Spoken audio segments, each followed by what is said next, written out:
Welcome back to Home Reviews. In this video, we're looking at this PTZ indoor camera. It says here it's by Mubview, and if you look down there at the bottom, you're going to see that it's 2K, home security, baby care, elder care, pet care, pretty much anywhere where you want to set up an indoor camera. It's got two-way audio, motion detection, warning and playback, night vision, panoramic view, connects to your Wi-Fi, has cloud storage, and you can set up activity zones all on this little camera. This is what we're going to be looking at today. If you want to check it out, pick one up yourself. I'll put that link below the video so you can get it. Now, right out of the box, this is what you get. You're going to get your little camera. You got your power cord. You have this little cap here, which you can screw into a wall or up against something, and then it attaches to the bottom of your camera if you want to mount it. And then here's your accessories for that. And then, of course, you have your manual right here with your QR codes where you can download and install the app so where you can control it. So I've got this out of the box. I just plugged it up. What I'm going to do is switch over to the app that I just downloaded, and we're going to take a look at this, at the quality, and just see what it is able to do. So I just got the app downloaded and installed, and this is what you see. Basically, you're going to create an account. You're going to put in your email address and a password. It brings you to this page, and I'm going to click on Add Device. And this here is a power plug camera, so I'm going to click on Power Plug. Then we're going to click on the Smart Camera. Please power on the device. Okay, so the light I'm showing is already red and blinking, so I'm going to go ahead and click Next. Okay, while using the app. Please reset the device by holding the reset button for 5 seconds. Wait for the indicator light to flash red.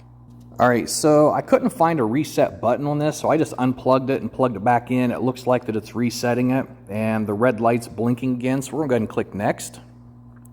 Select the 2.4 GHz Wi-Fi network and enter your password. Okay, we're going to put my password in. Please remove all film from the lens. Tap Next to show a QR code, and let your device scan the code.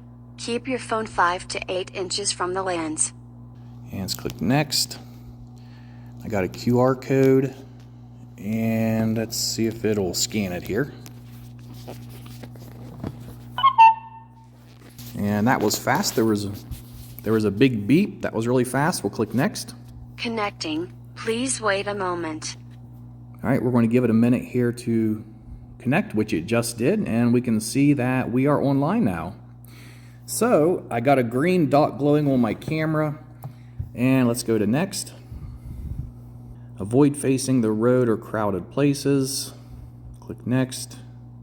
And that fast, it is set up. Let's go ahead and click Next.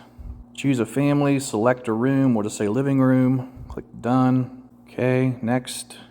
Preview. Settings. And let's click Play. All right, we're going to let it connect here. Give it a second, and then we'll go through some of these settings and see how well it works. Okay, so I had to move to a different room because it picked up my voice from anywhere I talked in there, which is really good because my other camera I have set up in the living room like this does not do that. So let's go ahead and see if we can't control this and move it. So I'm going to click on where it says PTZ, and this is our controller. Let's click down, and it does that pretty quick. It's almost instant. Let's move it right, move it left. So everything works really good on it. The quality is pretty decent on it. And the zoom is just okay on it. Let's see if we can't maybe adjust some of these settings. Let's go back.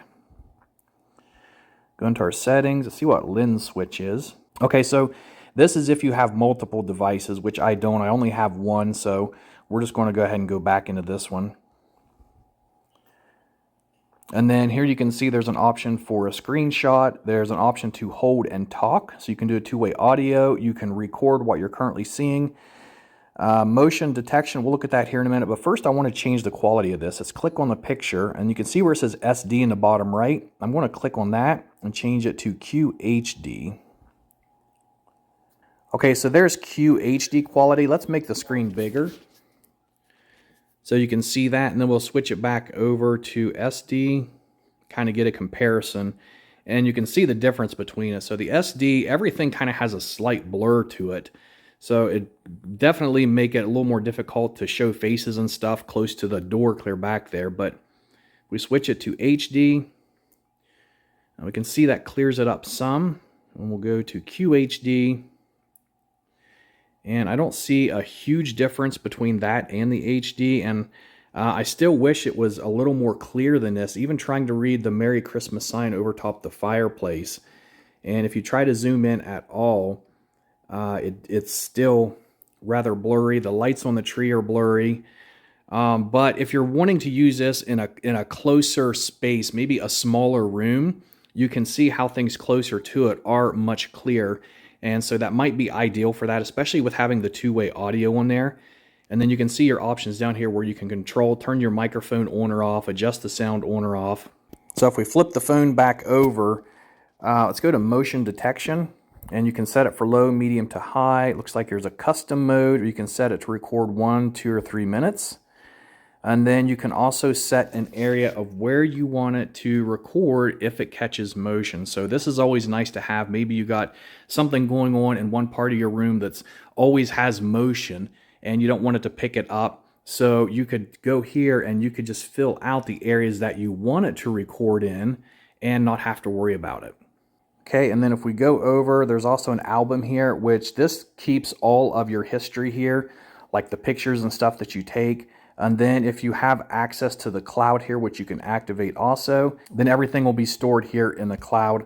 But there is a place on the camera itself where you can put one of those micro memory cards in, and that way it will record even more. And this is with the night vision on, which I'm really surprised. It actually looks really good at night vision. You can see it just switched back over again because it's not quite dark enough in my living room because the outside's a little bit brighter, and that front door especially. But overall, it seems like a really decent camera. It'll definitely match the camera I currently have in there right now. The audio on this one is better than the camera I have now. The one I have in there now is a Ring camera, and the audio on it is, in my opinion, horrible. You can't really hear anything on it. This one here is much better. Now, if you want to check it out, that link's below the video. If you guys enjoy these types of videos where I review odd and end stuff around my house, be sure to subscribe to my channel, and I'll see you on the next video.